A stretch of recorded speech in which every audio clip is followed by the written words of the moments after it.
아, 네, 하나님께서 지난주에 저와 여러분에게 나 만군의 여호와가 예루살렘을 보호할 것이라 말씀을 주시고, 그 말씀대로 우리 성도분들을 보호하시고 현장에 무너져가는 영혼들을 붙들고 보호하는 것을 보게 하셨습니다. 어떤 가정은 가정에 문제가 벌어지는데도 마음과 생각이 무너지는 것이 아니라 여호와께서 그의 생각과 마음을 지키고 보호하시고, 또 어떤 분은 그 질병으로 인해 어려움 속에 있음에도 불구하고요, 병원에 갔더니 이과에서도 피부과에서도 너무 종양이 커서 수술을 할 수가 없다, 다시 검사를 해서 수술을 받아야 될 것 같다. 그래서 삼성병원 가서도 또 안 좋은 이야기를 들었는데, 마음이 무너지는 것이 아니라요, 여호와가 그 성도분의 마음을 보호하시고 불신앙으로부터 건져내셔서 오히려 얼굴이 평안하더라고요. 그래서 이 말씀을 붙잡고만 있는데도 하나님께서는 저와 여러분을 건지시고 이 말씀을 이루시는 하나님이십니다. 그래서 이 하나님의 약속을 가지고 저와 여러분이 관계의 하나님을 누리는 거예요.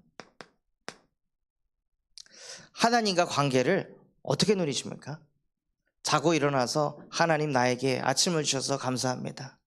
잠들 때 오늘도 별일 없이 하루를 보내게 해주셔서 감사합니다. 이런 기도만 한다면, 부모하고 아버지 잘 주무셨습니까? 잠들 때 아버지 안녕히 주무세요 하는 관계하고 똑같은 겁니다.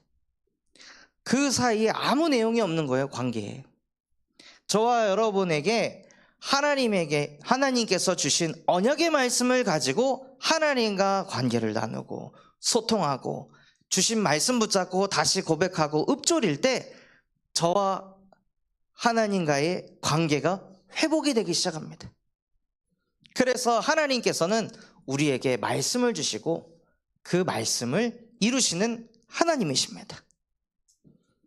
그 말씀을 통해 나와 하나님과의 관계를 회복할 때 하나님이 주시는 평안과 행복과 안식을 통해서요, 무슨 응답도 누리게 하시냐? 모든 관계를 회복하게 하십니다.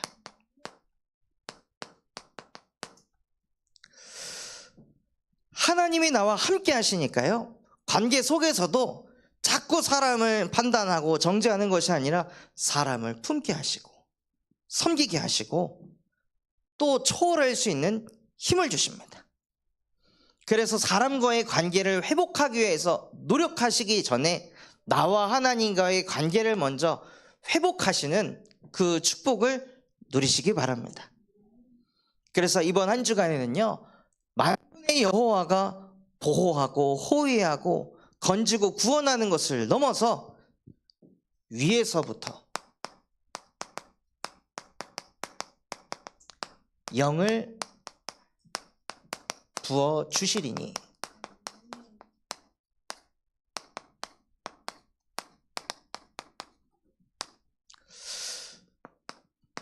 그래서 이번 한 주간 하나님께서 위에서부터 쏟아 부으시는 그 보좌의 축복을 누리는 한 주가 되시기 바랍니다. 오늘 이 말씀에 보면은요, 이스라엘 나라에 한 왕이 오게 될 것이다.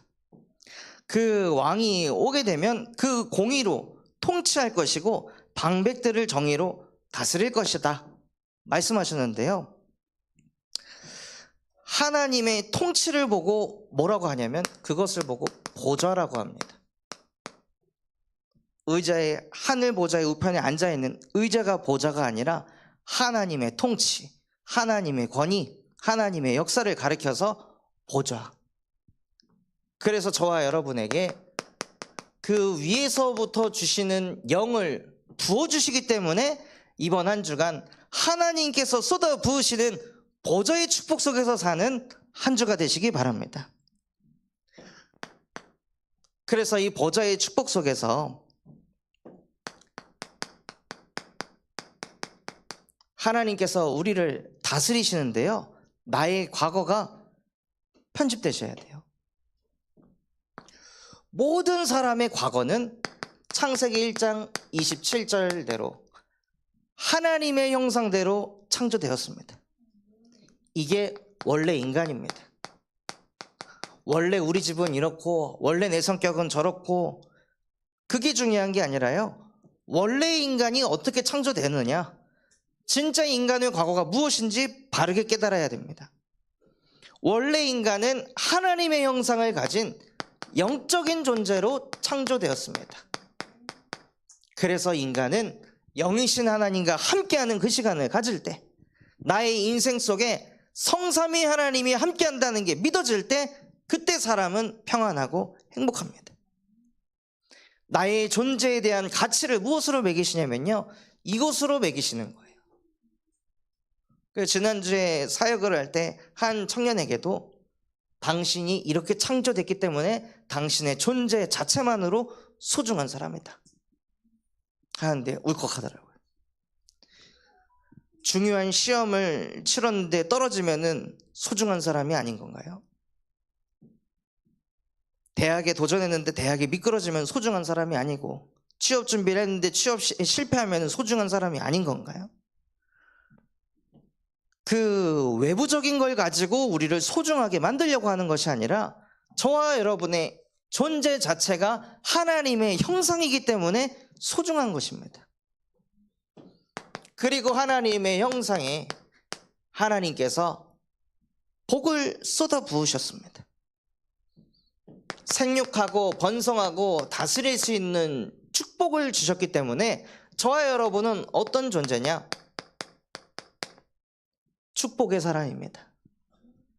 그래서 나는 축복의 사람이다, 하나님의 축복을 받은 축복의 사람이다 하고 나 자신을 계속 축복하시는 거예요.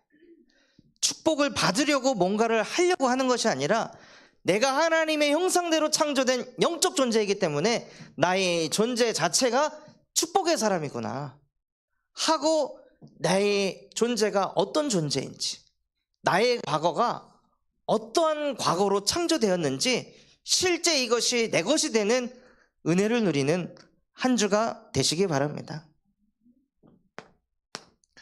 이렇게 축복을 받고 축복 속에서 자라야 될 인간이요, 과거에 문제가 생긴 거예요. 그 문제를 가지고 인간이 가진 근본의 문제,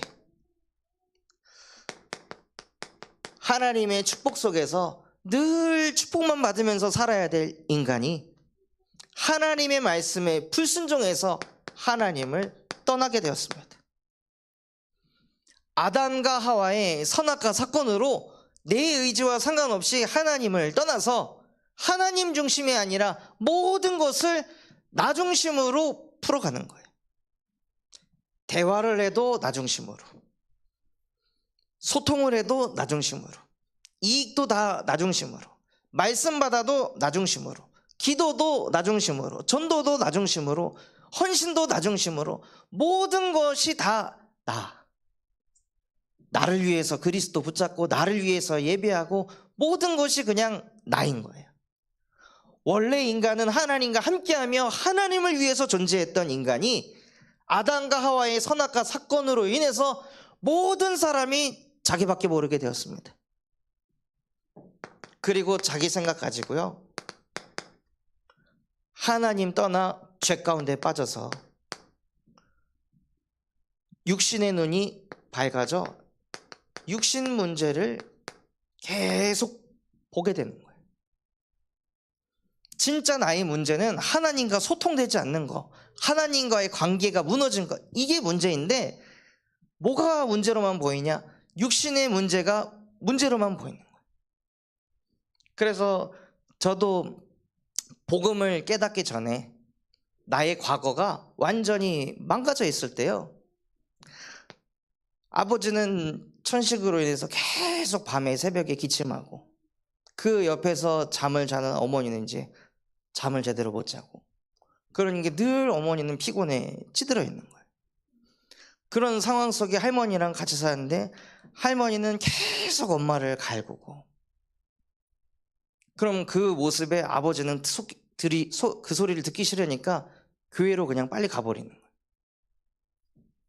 그러다가 어머니도 그거를 막 못 참고 못 견뎌가지고 나가 있으면 할머니는 제가 집에 있는데 계속 엄마 아빠 욕을 하는 거죠. 되지도 않는 목회를 왜 자꾸 하는지 모르겠다 하고 막 욕을 하고, 살림을 뭐 이런 식으로 하니, 그릇을 뭐 여기다 두느니, 뭐 양념을 왜 이렇게 했냐니, 그걸 계속 하는 거예요.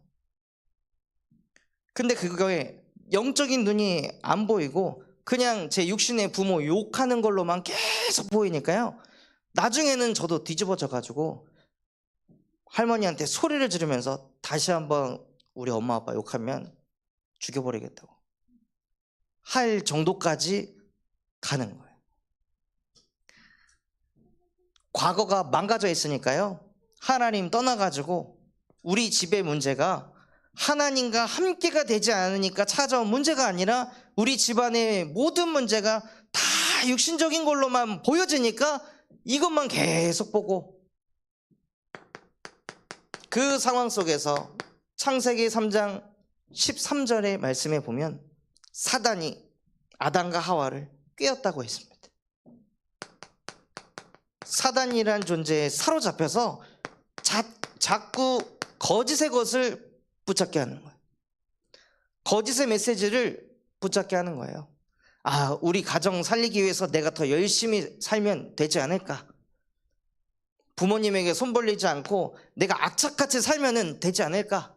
그래서 막 지하철 택배 알바도 해보고, 웨딩홀 가서 서빙도 해보고, 축가 알바도 해보고, 공장도 가보고, 핸드폰도 팔고, 뭐 타일 쓰고 막 춤추는 것도 해보고, 주차 알바, 이마트 카트 알바, 온갖 일을 하면서 그 경제 문제 속에서 빠져나오려고 막 발버둥을 치고, 번거 가지고 고기 사가지고 부모님 먹이는 게, 그게 마치 우리 가정의 흐름을 바꿀 수 있다라고 생각을 하면서 살았는데, 아무리 그렇게 살아도 안 바뀌는 거예요. 아무리 그렇게 열심히 살아도 안 되는 거예요. 사단이라는 존재에 사로잡혀가지고 우리 가정 가문에 흐르는 문제가 하나님 떠난 근본의 문제인데, 이게 보이지 않고 내가 더 열심히, 내가 더 성실하게 살면 우리 가정의 가문의 흐름을 바꿀 수 있지 않을까? 그 거짓된 메시지에 사로잡혀서 누구보다도 막 열심히 사는데 안 되니까 공허하더라고요. 나중에는 절망에 빠져가지고 나는 왜 이런 집에서 태어났을까? 왜 목회하는 목회자 가정에서 태어나서 이렇게 비참한 인생을 살아야 될까? 이런 생각에 잡혀서 그냥 끌려가는 거예요. 진짜 나의 과거는 하나님의 형상인데, 아담과 하와 이후로 그 과거가 뒤바뀌어 버렸어요. 진짜 문제가 뭔지를 깨닫지 못하고 이 흐름 속에서 살아갔습니다. 그때 하나님께서 그리스도를 보내셔서 과거를 치유하셨습니다. 끊임없이 사단이라는 존재가 네가 더 열심히 살면 돼, 악착같이 살면 돼, 성공하면 돼, 그런 생각을 심어서 하나님 만나지 못하게 하고 하나님 바라보지 못하게 하는 그 마귀의 일을 요한일서 3장 8절 하나님의 아들이 오셔서 마귀의 일을 박살내셨습니다. 또한 우리도 모르게 끊임없이 죄 가운데 빠져서 육의 눈이 밝아져가지고 계속 육신의 문제만 보이는 거예요. 우리 가정의 육신적인 부족함, 연약함, 이것만 그냥 계속 보이는 거예요. 그게 보이니까는 계속 스트레스 받고 계속 시달리고, 그러니 그것 때문에 계속 상처받을 수밖에 없고, 그러니까 민감해질 수밖에 없는 그런 흐름으로 끌려갈 때마다 로마서 8장 2절 그리스도 예수 안에 있는 생명의 성령의 법이 이 죄와 사망의 법에서 너를 해방하였느니라. 계속 육안이 밝아질 때마다 참 제사장 되신 그리스도의 이름으로 나를 이 죄악에서 해방시켜 주시옵소서. 아무리 내가 이거 육신의 문제다, 이거 문제다 정죄하고 판단해도 바뀌는 거 하나도 없는데 나는 또 판단하고 또 정죄하고 있습니다. 그럴 수밖에 없는 나의 영혼 속에 그리스도께서 참 제사장이 되셔서 이 죄와 사망의 법에서 나를 해방시켜 주시옵소서. 계속 선포하고 고백하는 거예요. 또 몰려오면 또 고백하고, 또 몰려오면 또 고백하는 거예요. 끊임없이 이 가정의 문제를 나 혼자 해결하려고 하고, 나 혼자 바꾸려고 하고, 그래서 혼자 수고하고 무거운 짐 지면서 살아가던 제 인생 속에 요한복음 14장 6절, 예수께서 이르시되 내가 곧 길이요 진리요 생명이니 나로 말미암지 않고는 아버지께로 올 자가 없느니라. 참 선지자 되신 그리스도를 통해 하나님이 나와 함께 하신다. 가정 가문의 문제를 나 혼자 책임지고 내가 이거를 끝내는 것이 아니라 하나님이 나와 함께 하시고 하나님께서 우리 가정 가문의 흐름을 바꿔갈 것이다 하고 계속 참 선지자 되신 그리스도를 선포하고 고백하는 거예요.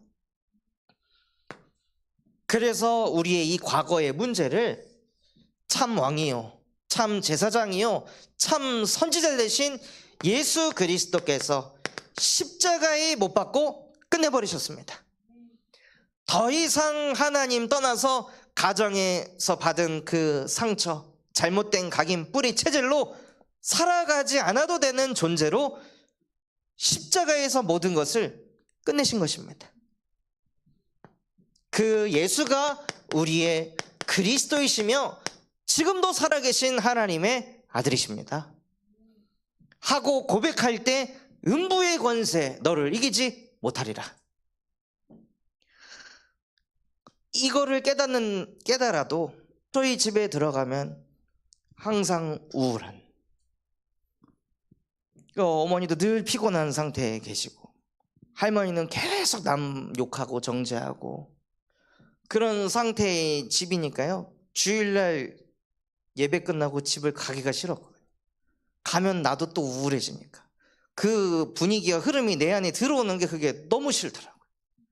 복음을 들어서 이거를 알게 돼가지고 영적인 눈이 열리는데 아버지를 또 이 눈으로 보게 되고 어머니를 이 눈으로 보고 할머니를 이 눈으로 보니까 영적으로 또 판단하고 정죄하면서 또 내가 스트레스를 받으니까 집을 들어가는 게 무서운 거예요.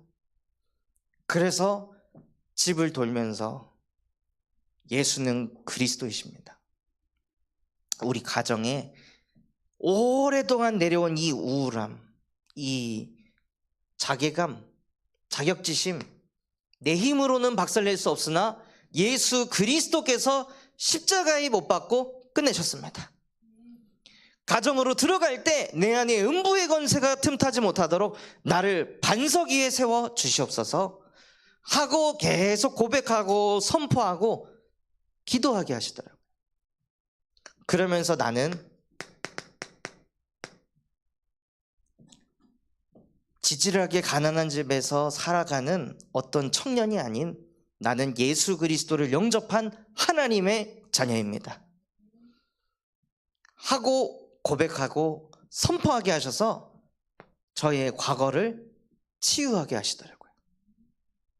그래서 나중에는 어느 정도로 과거를 치유하게 하셨냐, 하나님 우리 집이 가난하게 해주셔서 감사합니다. 우리 부모님과의 관계가 무너지게 해주셔서 감사합니다. 우리 집안이 우울해서 감사합니다. 그래서 나는 의지할 때가 그리스도밖에 없습니다.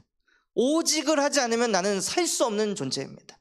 오직 하나님만을 바라보지 않으면 나에게 소망이 없고 집에만 가면 늘 절망감만 느낄 수밖에 없는 그런 존재입니다. 그래서 가난해서 감사하고 우울해서 감사하고 나에게 배경이 없고 스펙이 없어서 믿을 구석이 하나도 없이 그래서 하나님만 바라볼 수밖에 없도록 나를 이러한 가정에 태어나게 해주신 하나님의 은혜에 감사를 드립니다 하고 정말 저의 과거가 그리스도의 이름으로 치유되게 하시더라고요. 그리고 나서 현재와 미래를 치유하시는 거예요. 창세기 12장 1절에서 3절에 하나님께서 완전히 그 무너져 있는 가정 가문의 가장인 아브라함에게 너는 복의 근원이 될지라 하고 하나님께서 현재를 치유하신 거예요. 너 가정 가문의 문제 많은 그런 사람 아니야. 너 복의 근원이야. 너로 말미암아 열방이 복을 받게 될 것이다. 너는 복의 근원이 될지라 하고 주셨던 말씀이 제 안에도 부딪히게 하시더라고요. 그래, 아브라함 또한도 복의 근원이었고 나 또한도 복의 근원이다. 그래서 계속 이런저런 생각이 치고 올 때마다 그 생각에 끌려가는 게 아니라 하나님이 주신 말씀을 가지고 현재를 치유하게 하시는 거예요. 또한 베드로전서 2장 9절에 너는 택함 받은 족속이요 왕 같은 제사장이요 거룩한 나라요 그의 소유가 된 백성이니 너를 어두운 가운데서 건져내시고 그의 아름다운 덕을 선포할 자가 될 것이다. 그 과거의 문제에 사로잡혀서 가정의 그 상처에 사로잡혀가지고 늘 주눅 들고 사는 인생이 아니라 너는 아름다운 덕을 선포할 왕 같은 제사장이 될 것이다 하고 하나님께서 제 미래를 치유하시더라고요. 아무것도 없을 때 사도행전 9장 15절에 가라 이 사람은 내 이름을 이방인과 임금들과 이스라엘 자손들에게 증거하기 위하여 택한 나의 그릇이다 하고 아무것도 없는데 하나님께서 저를 이방인과 임금들과 이스라엘 자손들에게 이 복음을 증거할 자로 축복하시더라고요. 그래서 이 복음을 알고 지금 한 13년, 14년의 세월 동안 저를 통해서 복음받게 하고 구원받게 한 사람이 1000여 명이 넘을 정도로 하나님께서 말씀을 실제 이루시더라고요. 그래서 정말로 보좌의 축복을 받아서 오랫동안 내 안에 찌들어 있는 그 과거가 치유가 되고 현재가 치유가 되고 미래가 치유가 되는 그 응답을 누리는 한 주가 되시기 바랍니다.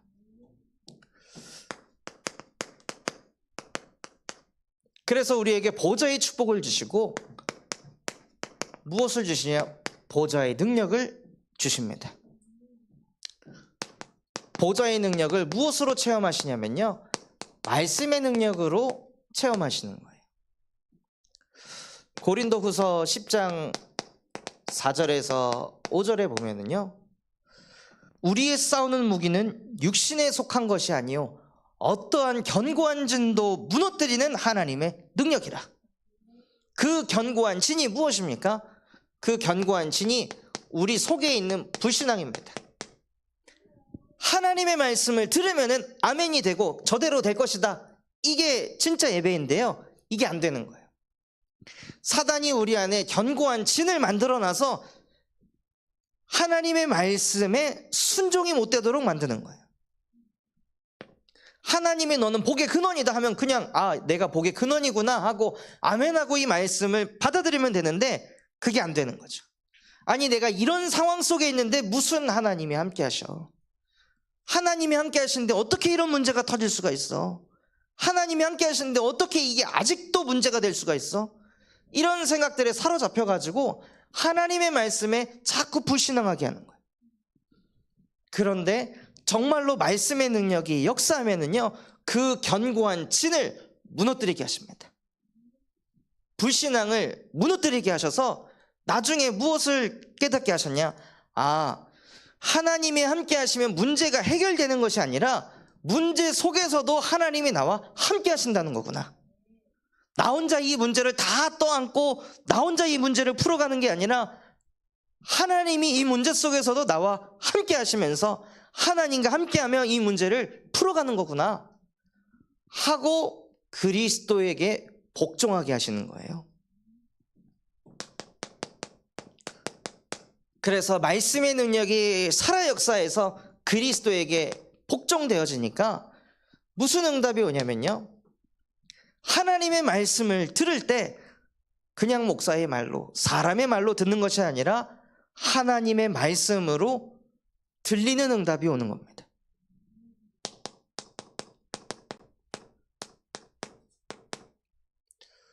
그래서 말씀이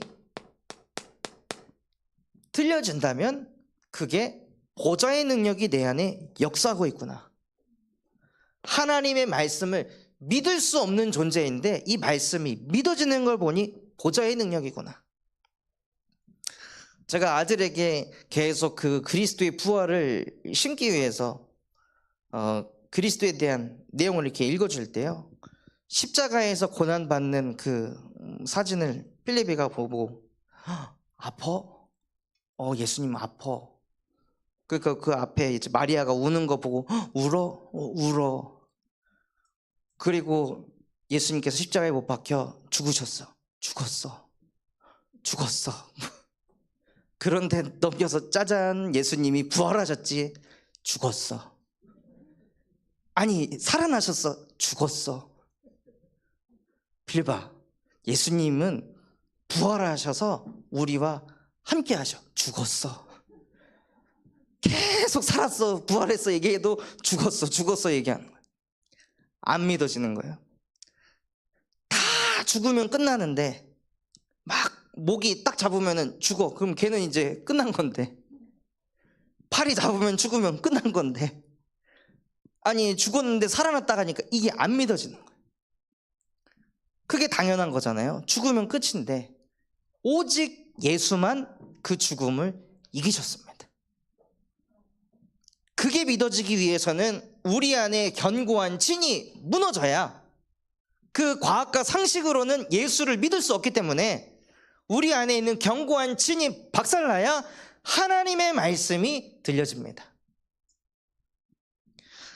그래서 그 말씀이 들릴 때 무슨 능력이 나타나냐면요, 히브리서 4장 12절에 하나님의 말씀은 살아있고 활력이 있어 좌우의 날선 어떤 것보다도 예리하여 우리의 영과 혼과 관절 골수를 찔러 쪼개기까지 하나니. 그래서 말씀이 살아 역사할 때 우리의 뇌 속에 잘못 각인되어 있는 그 기억들을 하나님께서 찔러 치유하십니다. 그리고 뇌가 살아나니 마음이 평안해지고 영혼이 살아나는 거예요.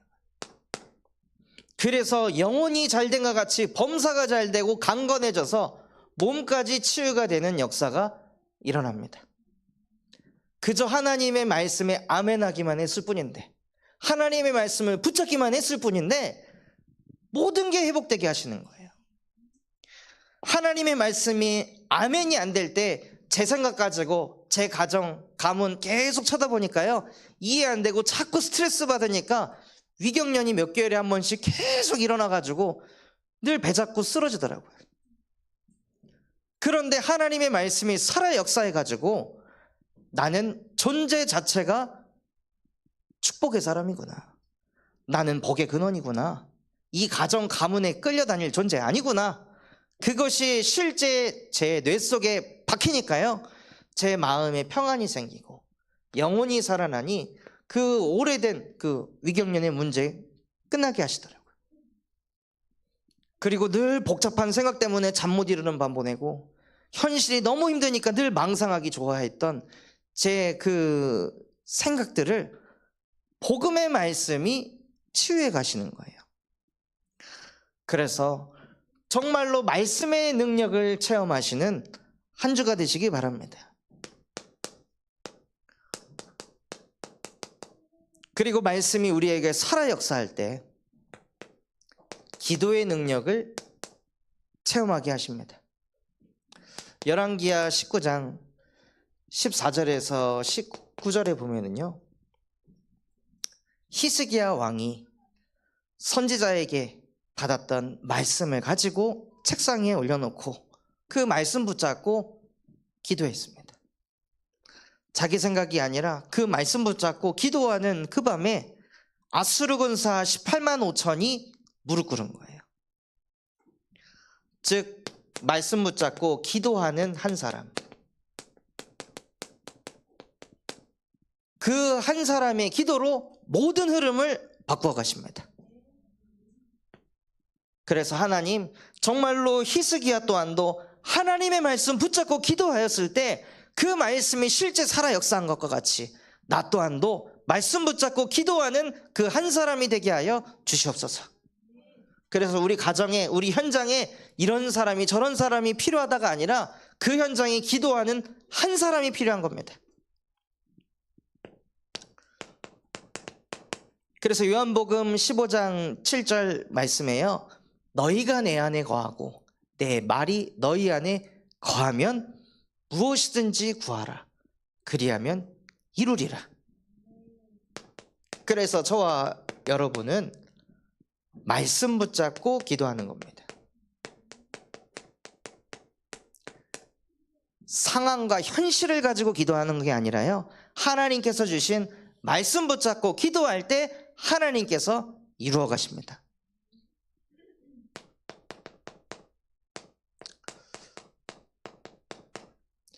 또 보좌의 능력이 언제 나타나냐면 전도할 때 그 보좌의 능력이 나타나게 하십니다. 마태복음 12장 28절에서 29절에 보면은요, 사람이 먼저 강한 자를 결박하지 않고서야 어떻게 그 집에 들어가 그 세간을 강탈하겠느냐. 너희가 먼저 강한 자를 결박하고서야 그 집의 세간을 강탈하리라. 사람을 붙잡고 있는 게 상처가 아니라 상처로 파묻히게 하는 강한 자가 있다는 겁니다. 그 강한 자를 예수 그리스도의 이름으로 박살낼 수 있는 권능을 저와 여러분에게 주셨습니다. 어제도 교도소 현장에 가서 복음을 전하는데 이 청년이 광주의 이 조직폭력배에서 너무 잘했던 청년이에요.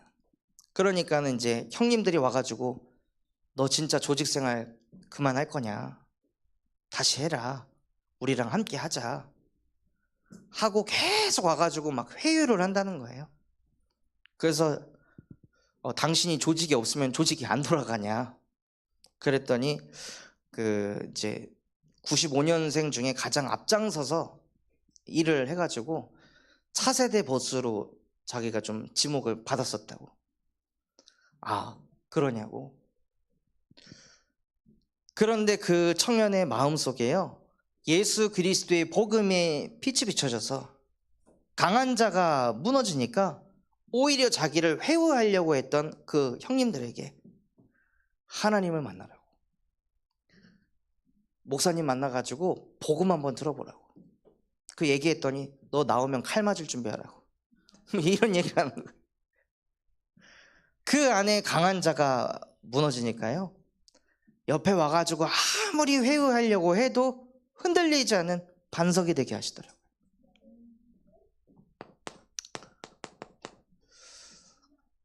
그래서 고린도전서 2장 4절 말씀에 우리가 전도를 할 때 사람을 설득하는 지혜의 말로 하지 않고 성령의 능력으로 됨이라.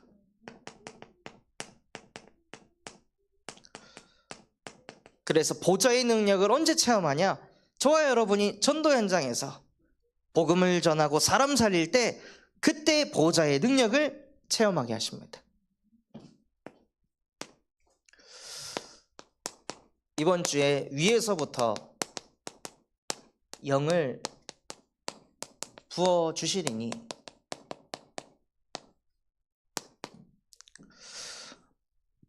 말씀을 주셨는데요, 오늘 말씀에 보라 장차 한 왕이 올 것이다. 그 한 왕이 누구입니까? 만왕의 왕 대신 예수 그리스도이십니다. 이스라엘 나라가 막 어지럽고 혼미할 때 그때 하나님께서 주신 답이 무엇이냐? 한 왕이 올 것이다. 그게 답인 거예요. 이렇게 저렇게 해주겠다가 아니라 그 왕이 오면 끝난다는 거예요. 그래서 그가 오면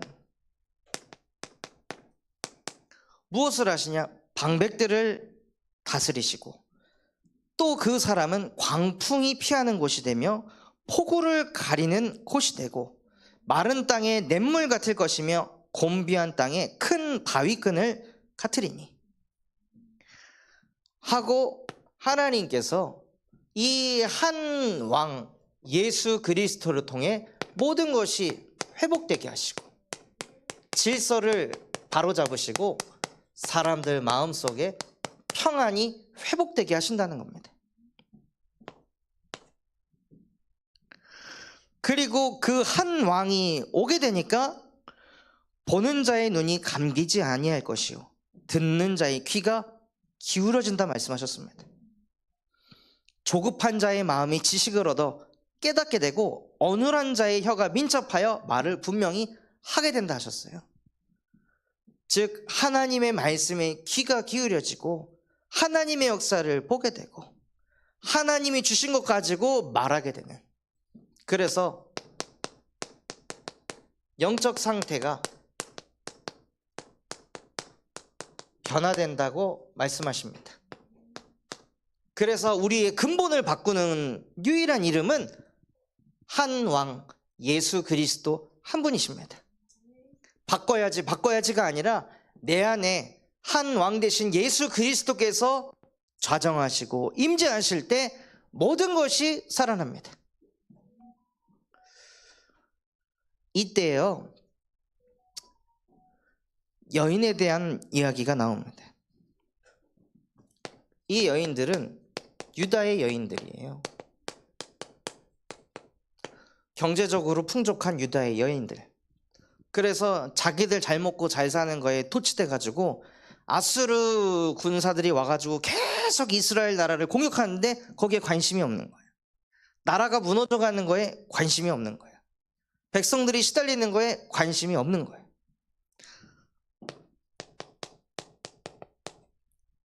그래서 어떤 상태에 있냐면 나에게 문제가 없으니까 영적 무감각 속에 이 유다의 여인들이 삶을 살아가고 있었습니다. 그때 하나님께서 당연히 포도밭에서 수확이 일어나고 열매가 일어나고 곡식이 오고 하는 그 흐름을 깨트리신 거예요. 그래서 긴장할 수밖에 없는,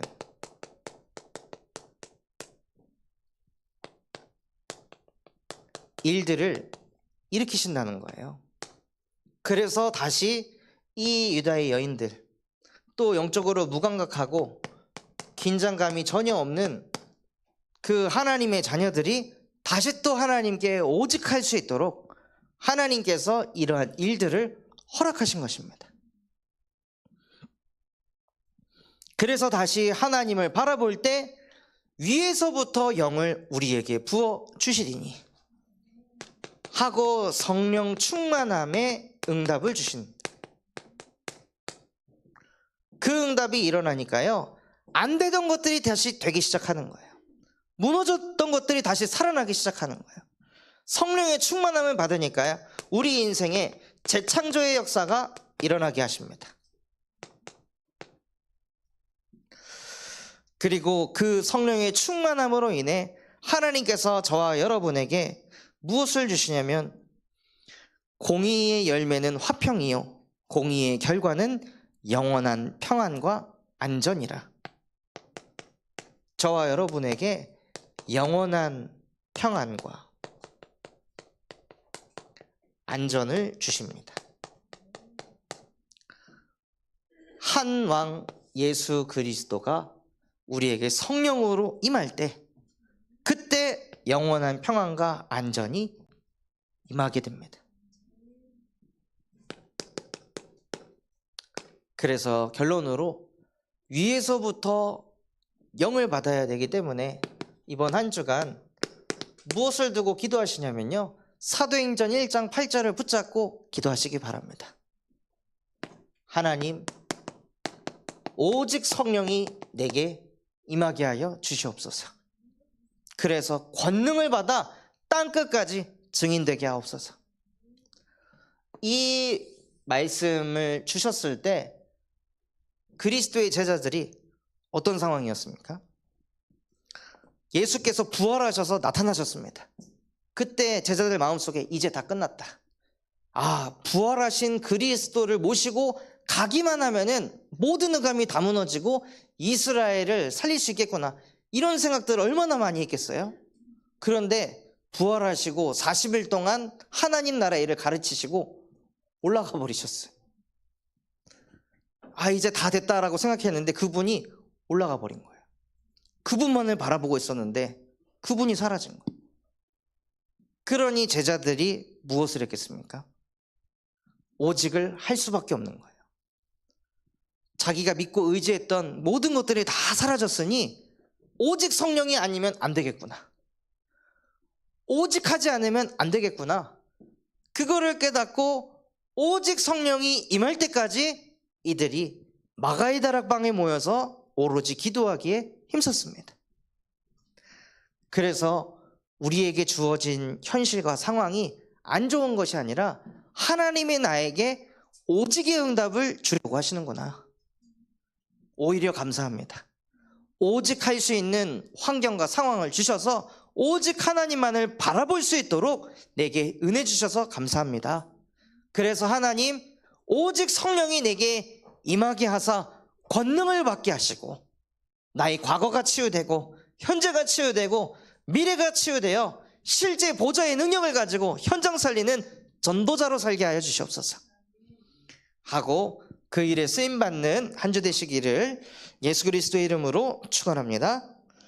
붙잡은 말씀 가지고 합심해서 기도하겠습니다.